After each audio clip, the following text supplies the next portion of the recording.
আসসালামু আলাইকুম রাহমাতুল্লাহি ওয়া বারাকাতুহু। সুপ্রিয় সম্মানিত দর্শক শ্রোতা, আশা করি মহান রব্বুল আলামিনের দয়ায় আপনারা সকলেই ভালো আছেন।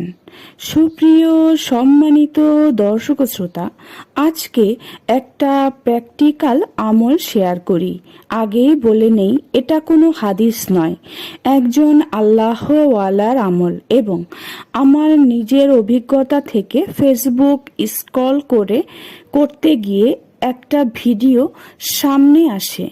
সেদিন একজন আলেম একটা আলেমের কথা বলেছিলেন, যেটা তিনি অন্য আরেকজন আল্লাহওয়ালার কাছ থেকে জানতে পেরেছেন।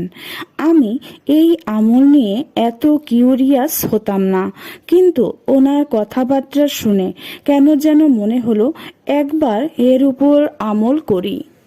ওয়াল্লাহি ওয়াল্লাহি ওয়াল্লাহি, আমি আমলটা করার পর এত দ্রুত ফল পেয়েছি যে আমি কল্পনাও করতে পারিনি।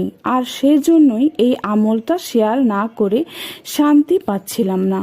আমলটা হলো এশার নামাজের পর 100 বার দুরূদ শরীফ, 499 বার লা হাওলা ওয়ালা কুওয়াতা ইল্লা বিল্লাহ, অতঃপর একবার লা হাওলা ওয়ালা কুওয়াতা ইল্লা বিল্লাহিল আলিয়ুল আজিম এবং 100 বার দুরূদ শরীফ পড়া। এরপর আপনি মোনাজাতে আপনার বৈধ প্রয়োজনের কথা প্রাণ খুলে আপনার রবকে বলুন। আল্লাহ তাআলা আপনার দোয়া কবুল করে নেবেন ইনশাআল্লাহ। সুপ্রিয় সম্মানিত দর্শক শ্রোতা, আশা করি ভিডিওটি ভালো লেগেছে। ভিডিওটি যদি ভালো লেগে থাকে অবশ্যই চ্যানেলটি সাবস্ক্রাইব করবেন, লাইক করবেন, কমেন্ট করবেন এবং বেশি বেশি শেয়ার করে দিবেন। সবাই ভালো থাকবেন। আল্লাহ হাফেজ।